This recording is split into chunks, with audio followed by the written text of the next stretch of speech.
That's the silver lining. Yeah, so.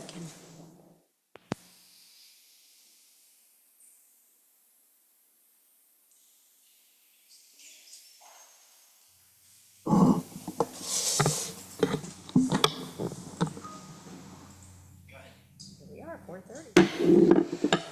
Okay, thank you. I'm calling to order the June 25th, 2024 regular meeting of the Everett Public Schools Board of Directors is hereby called to order. We'll begin with the land acknowledgement. Director Adkins. We acknowledge the original inhabitants of this area, the Shtahopes people and their successors, the Tulalip tribes. Since time immemorial, they have hunted, fished, gathered on, and taken care of these lands and waters. We respect their sovereignty, their right to self-determination, and honor their sacred spiritual connection with the land and water. In Everett Public Schools, we strive to create equitable outcomes and build a culture of inclusive belonging for all students, teachers, staff, and community. Thank you, and thank you for the more light. Now we'll do the flag salute. Please stand for the Pledge of Allegiance. I pledge allegiance to the flag of the United States of America and to the republic for which it stands, one nation, under God, indivisible, with liberty and justice for all. Thank you. Will the secretary please call the roll? President Mitchell, Present? Vice President Herman, Present. Director Adkins, Present. Director Mason, Present. Director Evelinsky. Thank you. That takes us to section 5.0, adoption of the agenda. Dr. Saltzman, have there been any changes to the agenda after it was published? Yes, Madam Chair. There have been two changes to the agenda. Item 11.02, Personnel Report. The report was updated. And item 13.01, Graduation Update. Class of 2024 and preview of summer graduation. The date of the presentation was updated. Thank you, Madam Chair. Thank you. Is there any objection to the meeting agenda being adopted by general consent? Seeing none, the agenda is adopted by general consent. That moves us to section 6.0, recognitions. There was none planned for this meeting, but we are saying goodbye to both Kathy Reeves and Mike Gunn. This will be their last meeting with us, and so there is cake, and it's also my birthday. But there is cake, and since it is such a beautiful day, if we could just take a minute to recognize Miss Reeves and Mr. Gunn and enjoy our cake. So we don't have to say anything, but we can enjoy cake for just a few minutes.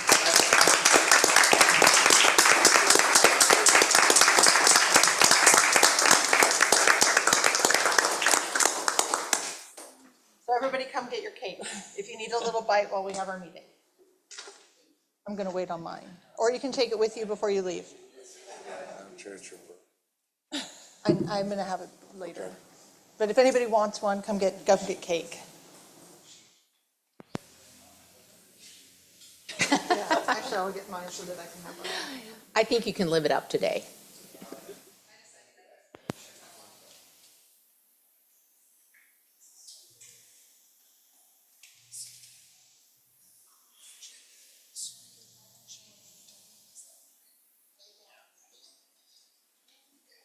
Yes, today.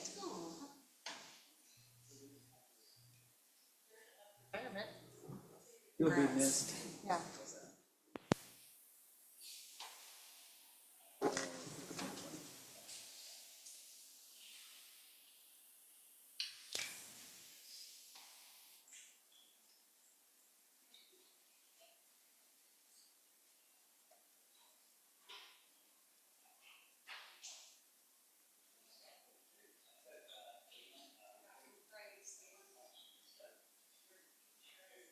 Any possibility is that what's happening That's right, there? unblemished. Yes. Untrodden. Yes. I think they're all good. And the official,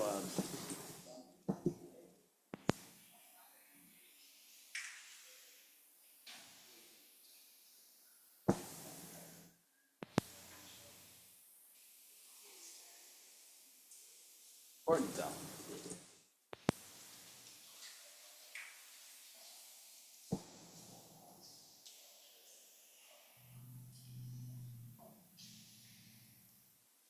All right, it's always such a pleasure to celebrate people, even when it's unannounced previously. So we'll move on to section 7.0, the superintendent's report. Dr. Saltzman. Thank you, Madam Chair, Board of Directors, and the public this evening.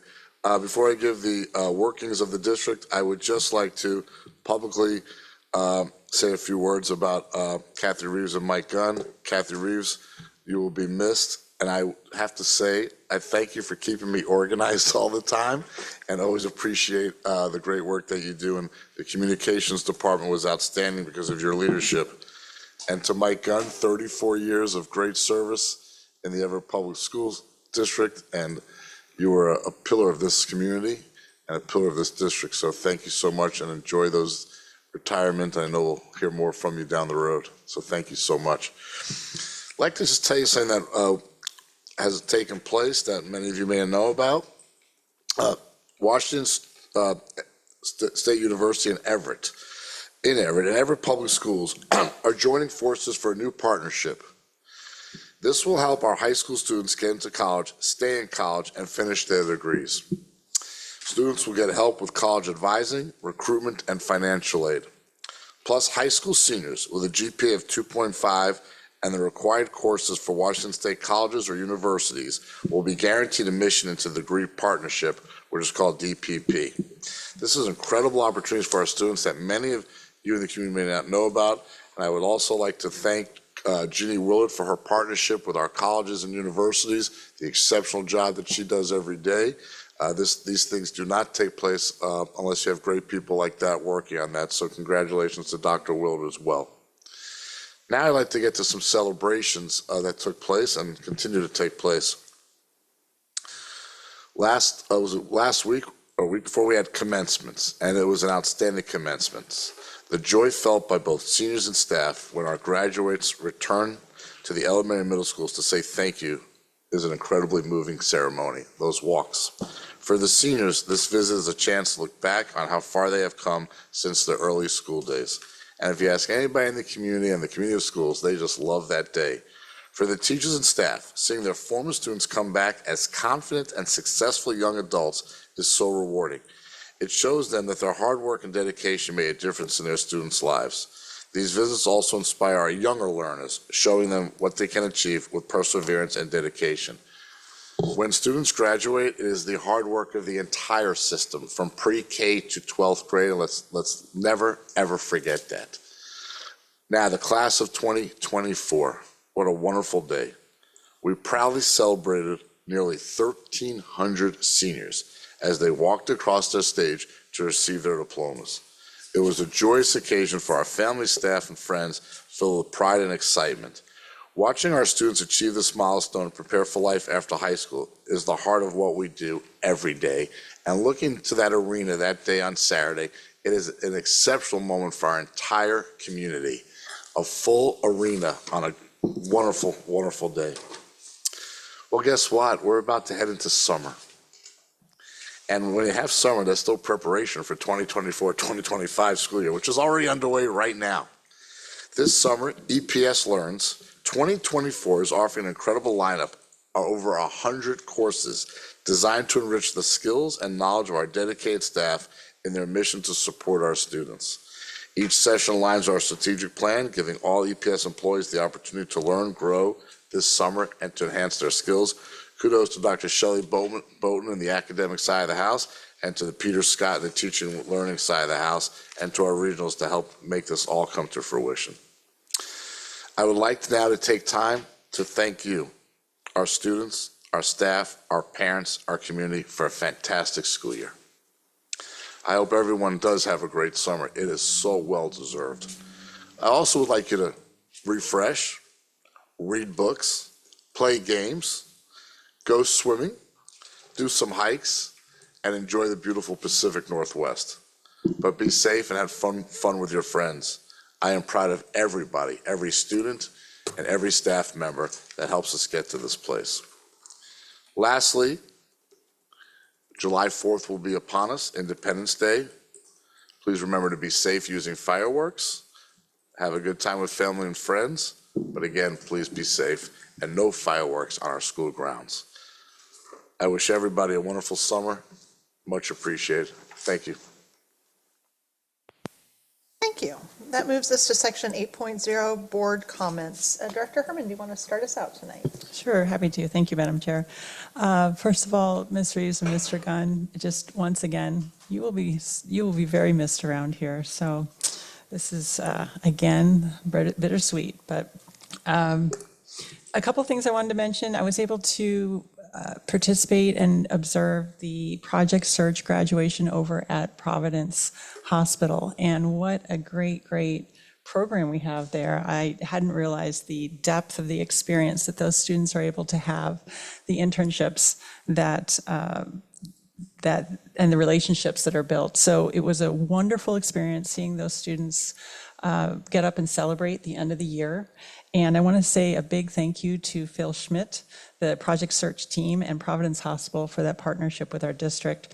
Mr. Schmidt had mentioned that the national employment rate for adults with disabilities is around 25%, and this program aims to turn that around and make sure that graduates moving out of Project Search find employment opportunities. So really great to see.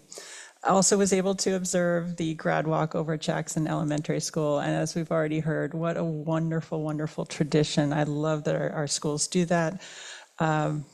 Just great to see all those things coming back in our district and our schools to celebrate this time of year. And I also want to give a shout out to the district for the end of year newsletter that went out to families that had a lot of information in it, both wrapping up the year over the summer meals, looking forward to Everett Ready, and just the communication again that goes out to our families has just been really solid. So thank you for that. Atkins? Not much to report. I got the amazing opportunity to be able to participate in the and watch the graduation ceremonies of our high schools, and that was a really exciting experience to get to witness. And beyond that, haven't been up to much. So that's all for my report. Mason? Mine is sort of a repeat. I just have to say, Mike and Kathy, you're going to be so missed. I know that the organization will go on, but you'll leave a little hole that will need filling over time. But appreciate everything both of you have done so much. And yeah, graduation was great. Graduations were great. Thank you. Director Rovolinski? I don't have anything to add. Okay, I just agree with everyone that the graduations were wonderful, and it's really why, in my belief, that we do this work. And then, like Director Herman, I really do appreciate the partnership that we have with Providence for our students with special needs as they become career ready. The joy that we saw last week as they did their transitions graduation was just wonderful. And then able to go to Dr. Cobb's retirement celebration and learn more about her and her impact on our schools, as well as Everett Community College and the community during her 51 years of service. And lastly, I would just like to thank everyone who's either directly or indirectly impacted our students in both their learning and well-being. Just an excellent end of the year. So thank you. And next is section 9.0, public comment. Dr. Saltzman, is there any requests for public comment? Madam Chair, none at this time. All right, now section 10.0, legislative updates. Director Herman, are there any updates? Yes, so I just wanted to make sure that directors had seen recent updates regarding special education services, and this was in a Friday report a few weeks ago. But last month, the federal court ruled that Washington State needs to provide special education-related services to students with disabilities until students reach the age of 22. This is connected to the Federal Individuals with Disabilities Act, IDEA, which says that to receive federal funds, free appropriate public education, known as FAPE, needs to be provided through 21 years of age. The current law in Washington has this going through the school year that a student turns 21. So this may seem like a slight difference, but depending on when a student's birthday falls, it can be a big difference to a student and their family as they were preparing for adult life after schooling. So So what's interesting about this is this past legislative session, there was a House bill that was introduced to extend special education through the year that a student turns 22. This was House Bill 2130. And it was heard by the House Education Committee at the beginning of the session, went to appropriation, and then actually stalled and didn't move forward. So that'll have to be coming back next legislative session for this to be dealt with.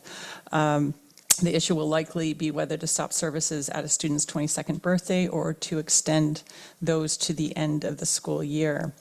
This did affect us in Everett, as you know, and again, the ruling came down last month. So I want to say a special thank you to Special Services Director Kelly Clevenger for navigating this and communicating this to the students and families as to how this change may affect their options. And I also want to put this in a wider context. Similar findings have taken place in Connecticut, Rhode Island, and Hawaii.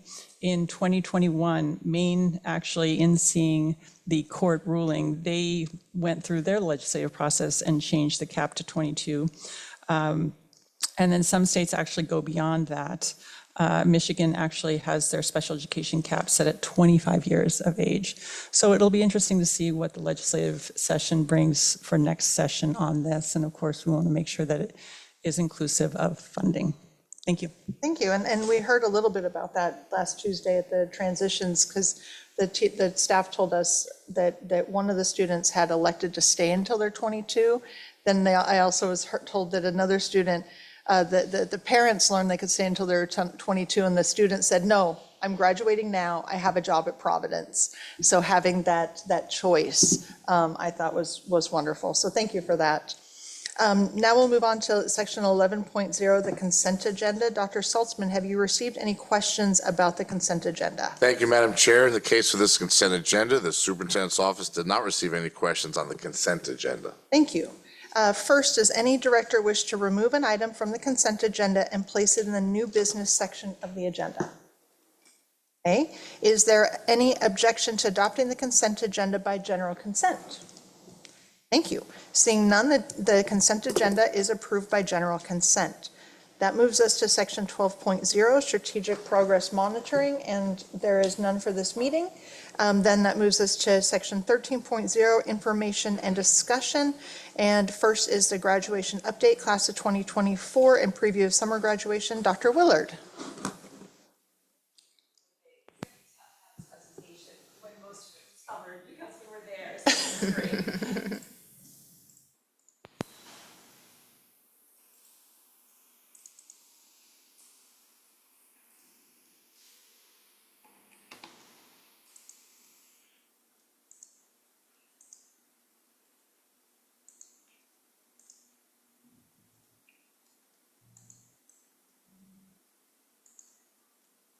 Okay. Good evening, Dr. Saltzman, Board President Mitchell, and Board of Directors. I'm really excited tonight to share graduation update, not just about the class of 2024, but as was mentioned, our students that are exiting the transition program as well. So lots of exciting celebrations from this past month, which we were able to hear about from you actually, and the superintendent's report. So with that, this evening, I'll have a chance to share graduation rates and the numbers of graduates for the class of 2024 and for our transition programs. I'll provide an overview of the graduation requirements, describe our systems of support for graduation, and share a preview of our summer graduation, only 6 weeks away. All of this work is aligned with reducing the gaps in achievement among our student groups, and then also ensuring students are prepared to succeed in college and career, because graduation is really another milestone that opens the gate for so many other choices students make beyond our schools. You've seen this before, and to highlight where we are in terms of our graduation rates, the state publishes our graduation rates about mid-year. They published them in December this year.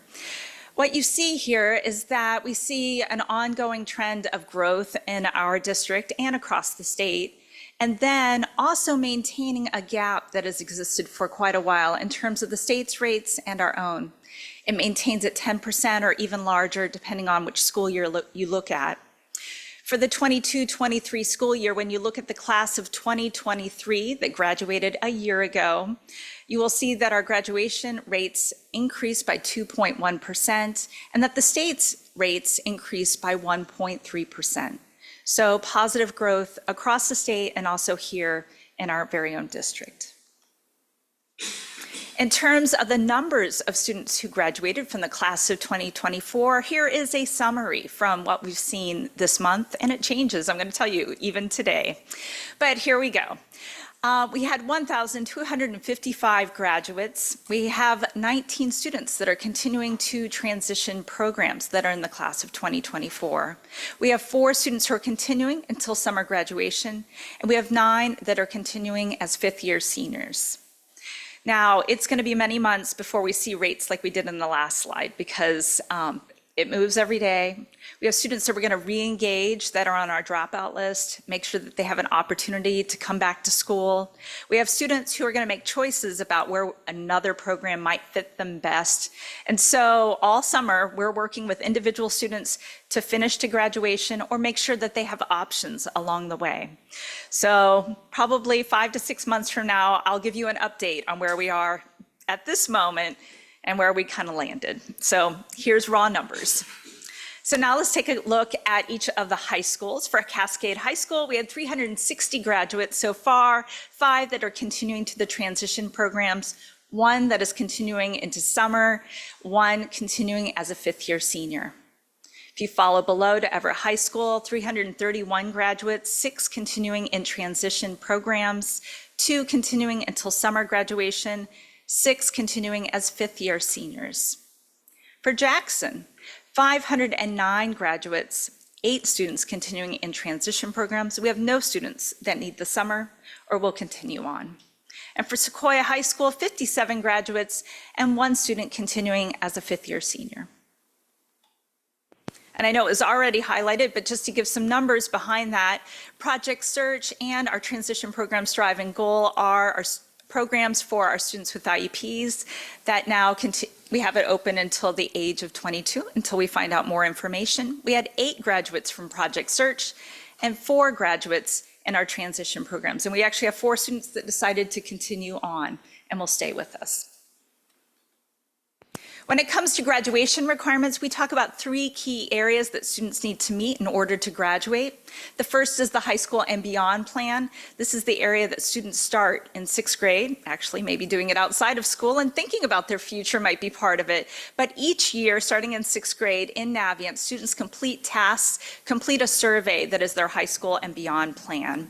And then it culminates in their senior year and college and career readiness seminar, where students complete specific tasks, includes their college application, the FAFSA, job applications. Maybe some of you have gone to mock interviews. We have those as well. Many other great tasks that get students prepared for what will happen when they leave. That is the final moment where they actually finish their high school and beyond plan for their time with us. The center area there, the column, is really our 24 credits. We have 17 core requirements, and then we have 3 personalized pathway requirements. They're really flexible credits or other electives that are aligned to their high school and beyond plan. 4 more generalized electives, and a half of that 4, a half credit, a little guy, college and career readiness seminar fits in there because it's our district requirement. And then the final pillar there are graduation pathway options, which expand all the time and would probably be a presentation all by themselves. But these are options to show students have an understanding of our English language arts and our math standards. They're typically handled through courses, tests, and coming up soon, some projects. So I'll get to highlight that a little bit in a few slides. So in 2020, the state actually enacted the GRU waiver. So that's the graduation requirements emergency waiver. This is the last year of the GRU waiver. The intent is to make sure that we are helping students that were impacted by the pandemic or other special circumstances. And so our class of 2024 were 9th graders when the pandemic was in effect. So I hear a lot of stories from them, actually. Maybe you did too when you were there.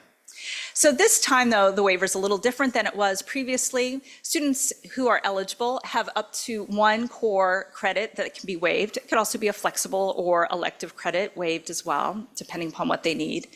And also the graduation pathways can be waived. This was changed mid-year by the State Board of Education.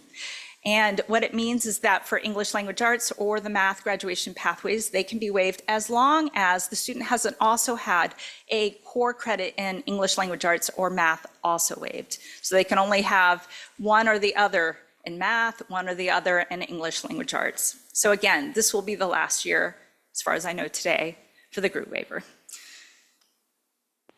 So for our graduation pathways, I was mentioning that they keep expanding, and we have one addition that's on this list. We have 8 options. We have our state assessments. Those are the Smarter Balanced, our WA AIM for our students with IEPs. We have dual credit courses. I was here a few months ago to share with you our college and the high school, our running start. Those are some options available to students also under English and math. We have advanced placement. This is categorized separately for courses and exams in English and in math. And this year, the state added a few more options in each of those areas for AP courses. We also have the SAT, which our students take, is another great option. You'll see some data about that in a few slides from here. Another great option are transition courses. In previous years, I would have been mentioning the Bridge to College Math course, which is a course we offer. But this year, the State Board clarified that if we have an agreement with one of our community colleges, and we have for a long time with Everett Community College and with Edmonds College, we can use those courses that place students at the 100 level or higher for English or math, and use those criteria to also apply to students for meeting their graduation pathway. So you'll see some data that reflects many more students meet in that area.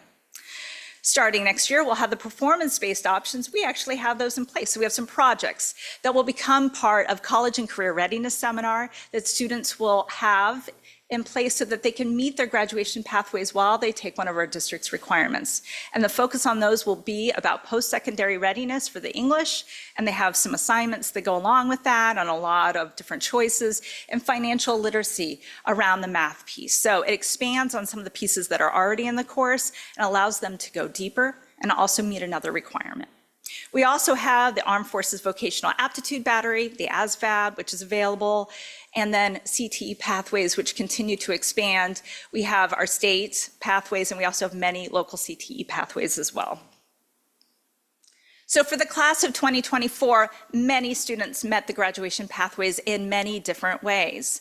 And so here are just some percentages of students who may have met it in one of these options, and it could have been in English or math or both. So the one that shows up on top, students really were able to access transition courses because we were able to add the options available if a student were being placed at the community college. So with that, it became our number 1. Last year, it was down number 3 or something like that at the bottom. So opened up a lot of different avenues for students. I want to highlight in the middle, too, that we continue to have the SAT, which is our college entrance exam that is available to students, opens up doors, but it's also a great option for students to meet their graduation pathways. And then also a change that you'll see at the bottom of this chart is the GRU. So right now, we have less than 1% of our students in the graduating class who will need the GRU for their graduation pathways. And actually today, but we're not done graduating students, it's actually 2 students who needed it. So with that, I think we're in a really good position for not needing the GRU waiver, as it leaves us that we actually have a lot of great options for students that they can access no matter their interests, their background, what their course taking are. Lots of different choices at this point that we didn't have, they built over time. So with that, we have lots of year-long, year-round systems of support in place, many credit options available. We have course equivalency, so courses that count in 2 different graduation requirement areas. We have credit recovery and competency-based credit programs that really help students make up credits or make them available if they've met the criteria. We have dual credit courses. We have middle school courses, expanded even this year, for high school credit. We have skill centers. Snow Isle Tech has more of our students than Mukilteo students, so our kids are really accessing it. So that is another real option. We have classes called Success Time and SOAR that are during the school day to help students get back on track in terms of their credits, make up credit recovery, and get support for the classes that they're currently in. We have after-school, Saturday school support that happens seasonally at different parts of the year. We also have had for a long time the World Language Assessment, and that allows students to earn credit in a language they already know. Lots of options in that way. But we're ramping up now for many of our summer supports. So our summer academy that's going to take place started, well, actually, online started yesterday, but our in-person starts in 2 weeks. It'll take place at Eisenhower Middle School. It'll be there for middle and high school students, but since we're focused on high school, what you'll see there are 500 to 600 students, depending upon who shows up those days, taking their credit recovery classes, our multilingual learner classes, getting support in special education. We have students involved in internships, career exploration. We will also have Empower You for students to set goals and personal pieces that line up with what they want to do post-secondary, available online, has counseling involved, and then a lot of personalized support for our seniors. There are some, and actually right now, a lot of the kids that we work with individually in the summer are typically not the ones that I even mentioned are continuing or finishing the summer, but are most often students that we call and talk to if they're on the dropout list and say, you're within this number of credits. If you came back in, we could talk about a plan for really getting back on track for graduation, whether that happens during the summer or after or through a different program. We make it every effort to try to get them back and to finish. There are many students that have left us and have 17 or 18 credits. And so finishing over the summer is much more in reach for some of them than they actually know. So in about 6 weeks, we're going to celebrate again. We'll have a summer commencement on August 15th at Everett Civic Auditorium. The students that we get to celebrate at that point will be our summer graduates, which I'm looking forward to, that we will have worked with. It will also be our students who graduated from Everett Re-Engagement Academy at any part of the year. These are our 14-18 Open Doors programs that we offer to students. And we have students that take some of their programming, about 200 of them, through Graduation Alliance, which is online, and there's in-person meetups. And then also our program through Everett Community College, their U3 program, which is in person and offers students opportunities to take many different program options over at the college. When they finish those programs, we have them come together during the summer to celebrate them and to graduate together. So with that, I want to thank you.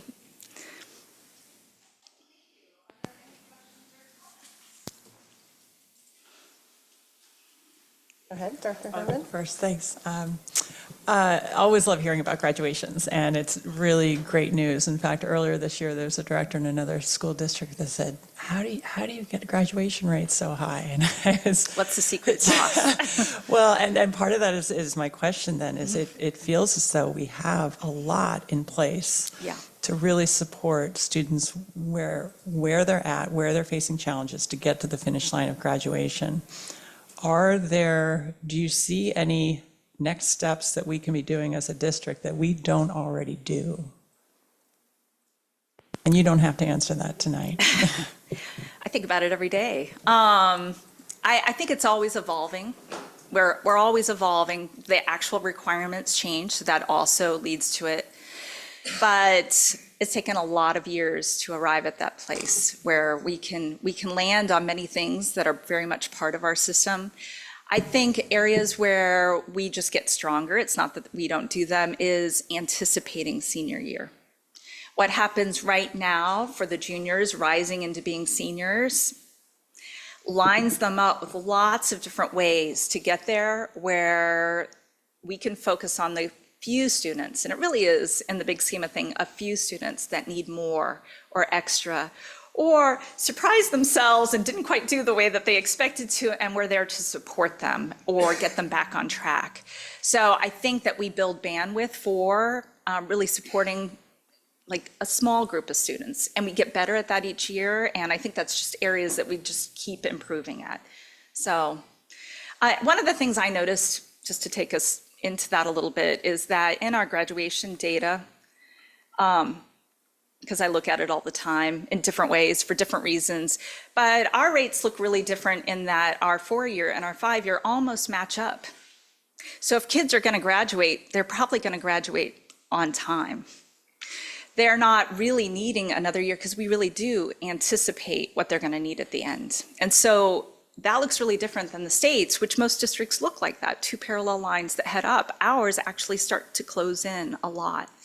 And I think we continue to see that because of the pre-work that takes place with lots of people. So. Director Revelinsky, I think your hand was up next. Sure, okay. Thank you. You're welcome. I think last time you were here talking to us, I said, don't give up. And thank you for not giving up, because we really, I'm just blown away at how much we don't want anyone to fall through the cracks. So thank you, good to see you. I loved your presentation. I do have one quick question. Yeah. And that is, in the data that you have up right now, if there is someone that graduates when they're 21 or 22, do they ever get incorporated into this, or do we just kind of lose them in a way, credit, in terms of? Actually, it's a great question. I highlight usually when I come to you, the 4 and the 5 year, but we actually report 4, 5, 6, and 7. Got it. And so the students that graduated from the transition program, most of them are in the class of 2021. And so we're seeing them get picked up in rates later in those later years. Now, when the state moves on to 22, we may not see some of them, but we're talking about a very small percentage. And like I always saying, these are wonderful, but more importantly is that the student graduates and then we've done everything to help them through that step. I think overall, we really do receive credit for it, and we see kids really exit here ready for their next steps. Even students in our transition program that get a lot of other services along the way, they're really ready. Yeah. Thank you. Director Mason? Yeah. Good follow-up to your question. So we have about 2.5% of our kids going on into summer and fifth year and such. But I'm guessing that our graduation rate isn't going to jump to 97. So we have a gap in there, and I'm assuming those are dropouts. And I'm curious sort of what is happening with our dropout rates. I know they spiked a little bit with COVID, but we've done a really good job of decreasing those, and was just curious where we are at this time. Our dropout rates, we check them weekly. I'm going to say daily, really, is what happens. Our dropout rates compared to last year for the same class are about 2/3 of what we had last year. So it changes every day. Kids can come off the dropout list. Sometimes we find out that they are transferred to another district. There's a lot of moving parts when it comes to that. But we are seeing a decrease in our dropout rates from last year. Yeah, that's great. Thank you. You're welcome. Any other questions? I'll say thank you. Thank you. And now that moves us on to 13.02, third quarter financial report. Ms. Tress.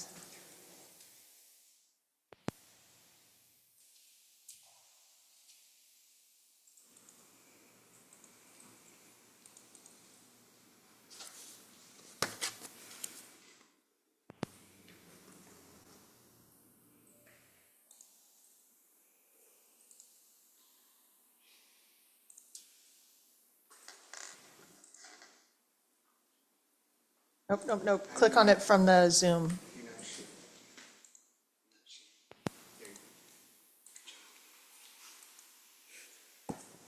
Technical difficulties. We're never going to get used to all of this. Even when you do it Yeah. quite a bit, it's still when you're up here. Thank you, Dr. Saltzman, President Mitchell, and Board of Directors. Tonight, I will be discussing the third quarter financial report. Along with this presentation and tonight's consent agenda item, there's an accompanied May 2024 financial report with additional detailed information for your reference.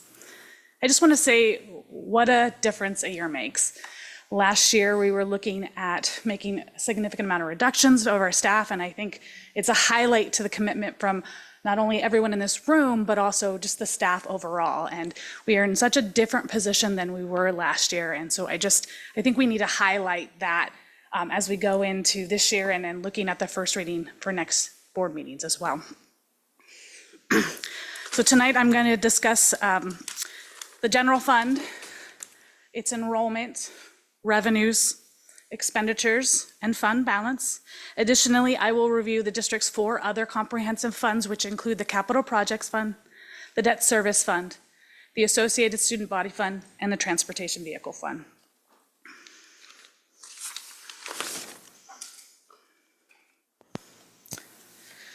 I typically start by discussing the district enrollment as it drives over 60% of the district revenues. The table pictured in this slide represents the monthly annual average student full-time equivalent, or FTE, for this year and the 2 preceding years. For the board and our public, you typically hear information presented around enrollment as headcount, or the total number of students in seats on the day the enrollment is counted. I speak to the annual average enrollment as it's the major calculation that drives the district's revenues overall. The district's enrollment trends continue to follow prior year patterns, and we still anticipate an increase in enrollment from last year, as well as an increase from the adopted budget overall. We also continue to see increases in our special education enrollment and our transitional instructional bilingual program enrollment.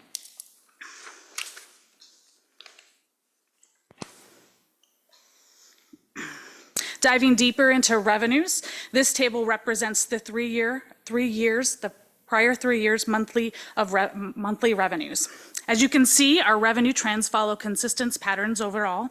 We did see an increase in revenue projections from our May projections due to a slight increase in our anticipated special education enrollment, along with continued increases in enrollment. We continue to also see an increase in our participation in our food and nutrition program. We're seeing about an 8.3% increase from last year at this time. That's about 200,000 more meals served overall. And we do attribute that to the community eligibility provision, which serves meals, free meals for all in about 2/3 of our district. The district also continues to see increased investment income overall as interest rates are higher than we anticipated.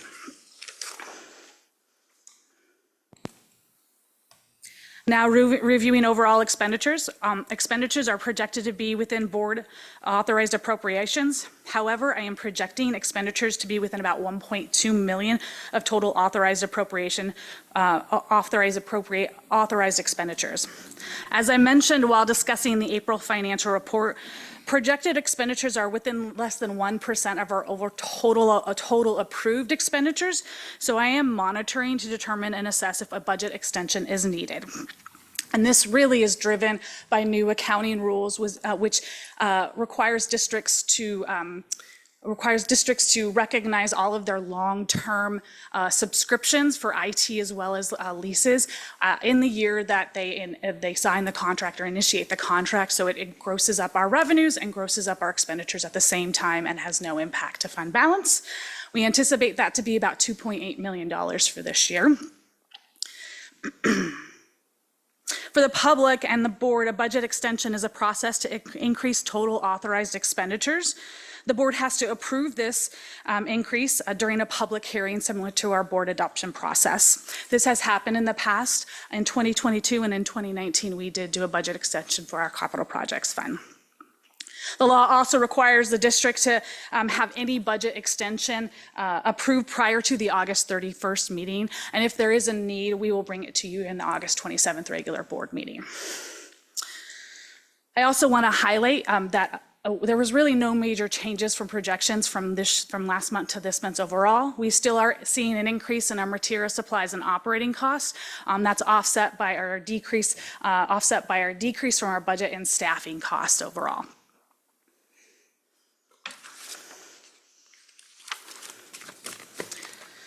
Projecting end fund balance is anticipated to increase slightly from our April projections, really due to the increase in our miscellaneous revenues and state special purpose revenues, as I discussed in our revenues, increasing our special education enrollment, and our investment income, and our food and nutrition revenues. Again, changes in fund balance can significantly swing, what our changes in assumptions can significantly swing in fund balance, and May ending fund balance is $37.1 million. What I do want to highlight is fund balance is a one-time really utilization. If we no longer have the fund balance, we cannot utilize that as an ongoing expenses overall. Looking at the district's capital projects funds, this graph represents the monthly fund balance for this year and the past 2 years. The capital project fund supports major capital and technology projects, which includes the Jackson Elementary replacement and modernizations of other new buildings, as well as one-to-one device lifecycle management, building upgrades, roofing projects. We have seen that trend shift from receiving bond proceeds to receiving levy revenues, and so you'll start to see upticks in fund balance in that October timeframe and then that April timeframe as we do the majority of our levy collections at those periods of time. I also want to highlight we do anticipate fund balance to increase overall to support some of those major projects, which includes the Jackson Elementary, which is a majority of the work in next year's capital projects fund. This also includes a transfer of funds of $4.5 million to the general fund for capital eligible related items that must be processed and paid through our general fund. The debt service fund supports principal interest of the district's outstanding bonds. Currently, we have approximately $71.4 million in outstanding bonds, and the bond will fluctuate based on levy payments as well as when we pay our principal and interest overall. So you'll see an uptick in the October timeframe as our major principal interest, and then a decline in December as our major principal payment is in the December timeframe. The Associated Student Bodies Fund supports student activities overall, and our fund balance is continuing to trend down in May, as we've seen in historically. We do see an uptick in that fall timeframe for the major fundraisers that schools have to support their ASBs, which include their ASB cards, their yearbook sales, and other major fundraisers.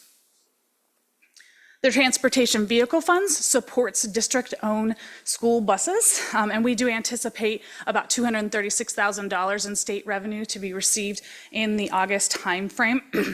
We did have capacity to purchase buses this year. However, we aren't purchasing any this year, but we will be purchasing some for next year. They are on order. We do anticipate to receive them in the January timeframe. Thank you. Love seeing all the graduation pictures and the graduation The slides. theme. The theme, yes, wonderful. Are there any questions or comments? Dr. Herman? Quick question on the decrease in staffing expenditures. Is that positions that are going unfilled? Some, yes. Some of it is also due to average cost and staffing as well. So when we put in a plan, sometimes positions aren't filled at that time, so we assume the average cost. So that has decreased as well, and some of it is also contingency related. Okay, thank you. Any other questions or comments? Just between us. And the public? The SPIDA accounting continues to befuddle me. I read the guidance from OSPI, and the fact that it's neutral on fund balance, I don't get it, right? It's a lie. I mean, anyway, so I'm still curious, not that you have to explain anything, this isn't even a question, it's just more, I'm still confused and I'm still looking at it. And then the other thing is, I would like to say that the fund balance, it's not cash in the bank, right? It's a different measurement, I think, right? It's like that. I mean, I agree with you. It's not fully cash in the bank, but it's really utilization for one-time related items, because if it's not there, we either have to build it back up or utilize it in moments in time in that regard. You did a great job, thank you. And I do want to highlight the SPIDAs as well. It's only at the initial adoption of them is when there's no impact to fund balance. So in the years subsequent, when you're making the payments, that will impact the fund balance. Well, thank you, Amy. Thank you. So that moves us on to section 14.0, unfinished business, and there is none for this meeting. Section 15.0, new business, there is none for this meeting. Section 16.0, upcoming agenda items. Dr. Saltzman, what is planned for our upcoming meetings? Thank you, Madam Chair and Board of Directors. At the July 2nd regular meeting, the board agenda will contain the following: the 2024-2025 budget adoption, first reading, performance matters agreement, and surplus technology. At the August 15th special meeting, board members will attend the summer commencement ceremony. At the August 28th special meeting, board members will attend the board annual workshop. Thank you, Madam Chair. Thank you. Section 17.0, executive closed session. There is none for this meeting. Section 18.0 is adjournment. This concludes the June 25th, 2024 regular meeting of the Everett Public Schools Board of Directors. This meeting is now adjourned. Thank you.